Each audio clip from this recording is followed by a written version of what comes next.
internet world. Today I'm going to talk to you about the importance of going no contact, the importance of it, and how to do it, or at least some of the ways that I did it for myself.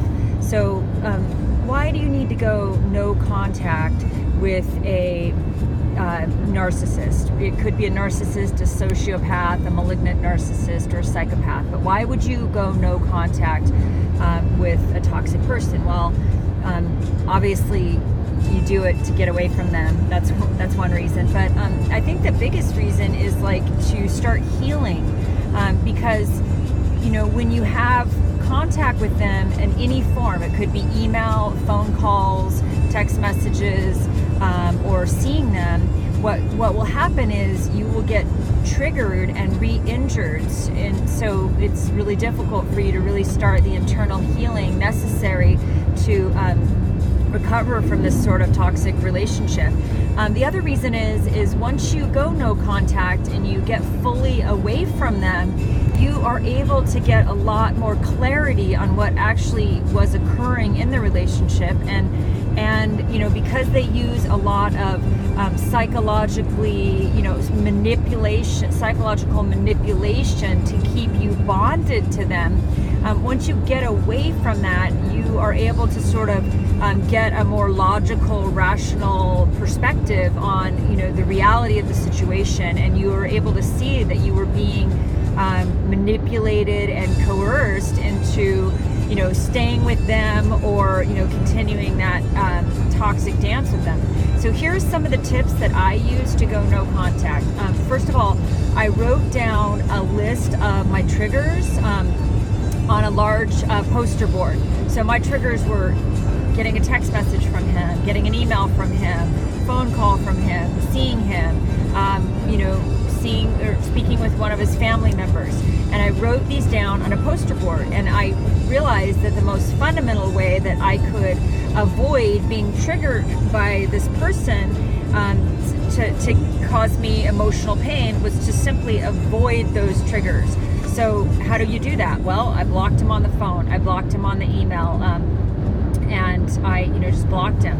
And also, of course, social media. Mine was a covert narcissist, so he wasn't on sort of traditional social media venues. I fully suspect that he had a social media life that was covert and had to probably do with internet dating sites, but I don't know for sure. That's just what I think.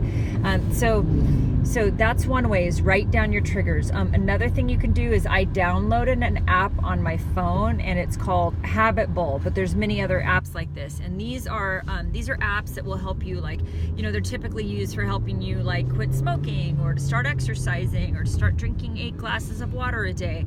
And you can start counting your days with no contact. And one thing I want to encourage you to do is that if you have a relapse and you send him a text message, or you call him, or you let him come over, that's okay. Don't beat yourself up. Forgive yourself. Understand that what you're trying to do is break free from sort of almost an addictively toxic relationship, and it's not an easy thing to do. So it's okay. Don't beat yourself up. Just keep that in the app. Just count that as a day where you had a slip, and then the next day where you're able to go back to sort of no contact, keep counting your days. You don't need to start all over and erase all of the positive days that you had without contact. It's okay. You're making progress. And what you'll see over time is eventually, if you really sort of adhere to this no contact rule, what will happen is once you're able to completely break free of this toxic relationship, then you will start healing. That doesn't happen passively. I fully encourage you to do some healing work, such as therapy, cognitive behavioral therapy, EMDR therapy, somatic body work. You can also go do some step work in a 12-step program. If you do not have the comorbidity of addiction, then you can go to CODA or Al-Anon, or even SLAA, which is Sex and Love Addicts Anonymous. There's a lot of different programs. Some people that are in these relationships are sort of love addicts, but others aren't. Some are codependents, others aren't. Some are just very empathetic people. But understand this, if you are in a relationship with a narcissist, a sociopath, or a psychopath, you have some very specific qualities. Typically those qualities that you have are, you probably are a very empathetic person. You probably have porous boundaries. You probably think it's your job to take care of other people when it isn't.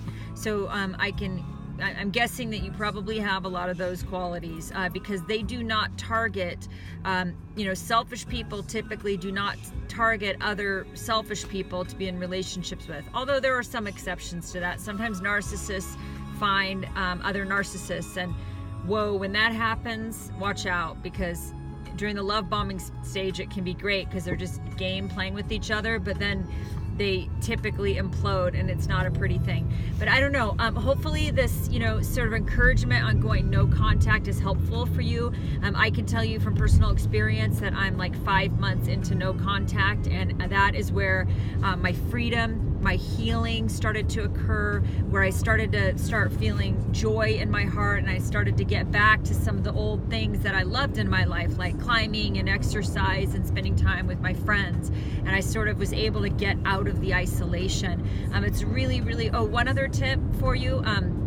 If you feel like sending them an email, a text message, or a phone call, have a list of 5 people that you in your phone, or that you've made an arrangement with, so you can send the email that's intended for the person that you're trying to break free from. You can send it to one of your friends, and just tell them, hey, look, I'm having, if I feel the compulsion to contact this person, is it okay if I send you the email instead?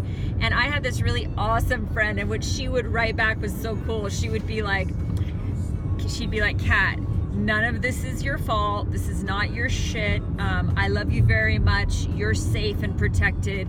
Love, God. She would write to me, from the perspective of God, which was super cool. And, I had a lot of friends that really carried me through this difficult time. So I think it's really important that you have that. If you want to send a text message to your ex, you can send it to a friend, and perhaps they can help you not send that out.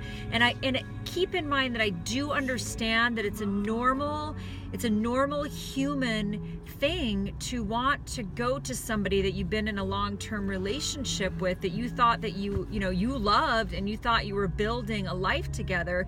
It's normal that you would want to go to them for empathy, some understanding, and some compassion when you don't understand what the heck just happened with the relationship, because they drastically discarded you and all of a sudden turned into another person that you didn't recognize. It is totally human and totally normal for you to want some sort of explanation, closure, sincere, honest communication. Not are normal human expectations, but you have to understand that if you're dealing with somebody with this sort of personality disorder, they're not available to provide that sort of sincere, honest communication, which is part of the reason why you're trying to break free of them in the first place. So I don't know if this is helpful for you, but again, I'm not a psychologist. This is just based on my research and personal experience, and my intention here is to share my experience, strength, and hope, so that I can possibly help others to recover and break free from these addictive, toxic, or abusive relationships. Thank you very much, and I hope you have a great day.